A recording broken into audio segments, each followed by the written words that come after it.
Hi guys, welcome back to Waxing On. It's Friday, and this one's kind of a tough one. I don't know how to classify this.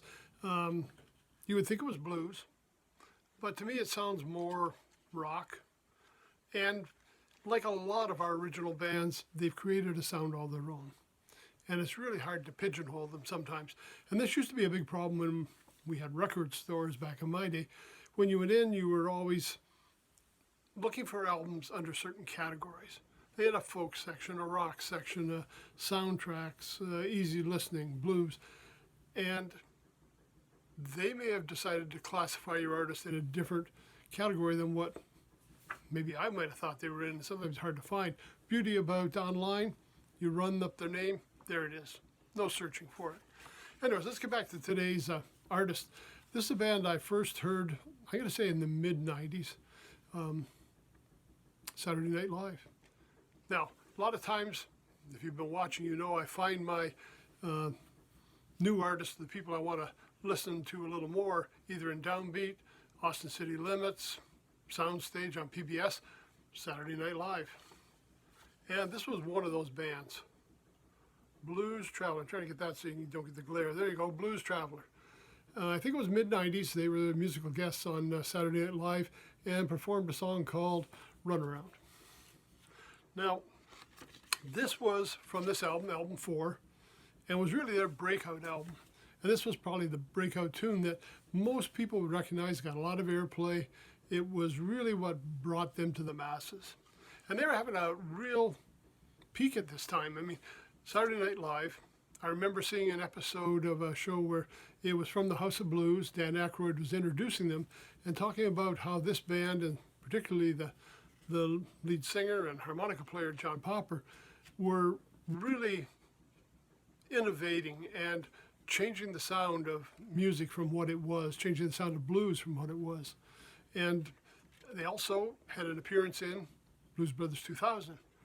A little bit of a scene where Popper's talking to Aykroyd, and then they go back and the band performs. I think this was also in around the same time, because it was near the last season of the TV show Roseanne, starring Roseanne Barr or Roseanne Arnold. I'm not sure what she was going by at that time. And Blues Traveler did the music for that season. So they were having quite a peak of exposure in the public around this time. And this was the one album I'd picked up. Now, they got 14 albums out. I only have the one. Let's take a look at this album. Firstly, I'll just give you a rundown of who was playing at this time. It was John Popper on lead vocals, harmonicas, and lead guitar. We've got Jen Kinchla on guitars, Bobby Sheenan, 4-string, 5-string, and fretless bass, background vocals, and Brendan Hill on drums and percussion. Now on this, there's a song called Stand that also has a guest artist. It's Paul Schaefer from David Letterman's show, Saturday Night Live band, Blues Brothers band. He's playing keyboards on the song called Stand. Okay, tunes on here. Obviously the first one was Runaround. And again, that was the big hit. Now, what I found the problem was, by the time I bought the album, I had heard this song a number of times. And this is kind of like a throwback to the old days where you heard it on radio, and they had this one big hit. When you got the album, that one kind of overshadowed what else was going on because you were so tuned into hearing that. And when I heard the album, I was kind of disappointed that more songs didn't sound like that. That's why I enjoy some artists like, I can say John Mayall and Van Morrison come to mind right away. They really don't have hits, but they're producing albums constantly. And it gives me a chance to hear that whole album with fresh ears, that I listen to it and decide for myself as I listen to it which songs, I connect with more than others. But with the hits, it's a little trickier. Anyways, on this album, we've got a song called Runaround, Stand, Look Around. A lot of these co-written or written by John Popper.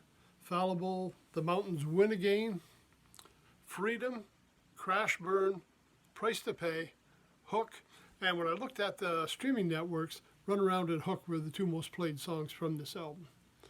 The Good, the Bad, and the Ugly, Just Wait, and Brother John. Now, what I notice in here, again, a lot written by Popper, lead vocalist, and harmonicas, and I'll tell you, this guy is just a wild man on the harp. When I hear the stuff he's doing, I just can't get my head around what he's playing. It's just so fast and so amazing. And He's got a very distinctive sound, so you're going to recognize it anywhere, but he doesn't sound like any other player, doesn't approach the harmonica like any other player. And that was what I found really interesting as well. Now again, some nice ballads on here, some nice tunes. I listened to this once in a while. I listened to it just recently getting ready for the show today. I kind of ran it through again, and I'll tell you, there's some really good music on here, which at first listen back in the mid-90s, I might not have really appreciated because, again, my listening was overshadowed by the hit. But going back and listening to the album as a whole, and this time I actually skipped Run Around and just started somewhere else and listened to it. And I'll tell you, there's some nice tunes in there. Some good music, a lot of different variety, some more rockier than others, some great harp playing in between. And again, getting rid of the hit song really helped bring that whole album out. Now, they're still active. I looked on their web pages the other day. If you go on, they've got bluestraveler.com tour guide. They're constantly touring. They got a major tour coming up now through the summer, mostly in the States. We've got one date in the center of the universe. Yes, Toronto, Ontario, July 10th. The only Canadian date on their tour. But they're still out. They're still active. They're still producing albums, although I understand some of these albums go in a different direction than what you might expect. The band has evolved a little bit, and you know that's where the streaming networks are great. You can go in and pick a couple of tunes from each album and find out which ones you really enjoy, and then tune into that album. So you got the advantage of not having to buy an album and then maybe find it wasn't what you really thought it was going to be. So this one was my first one. And unfortunately, my only one. I have streamed a few of the albums getting ready for today as well. But again, this was a great album. Number 4, breakout album for Blues Traveler.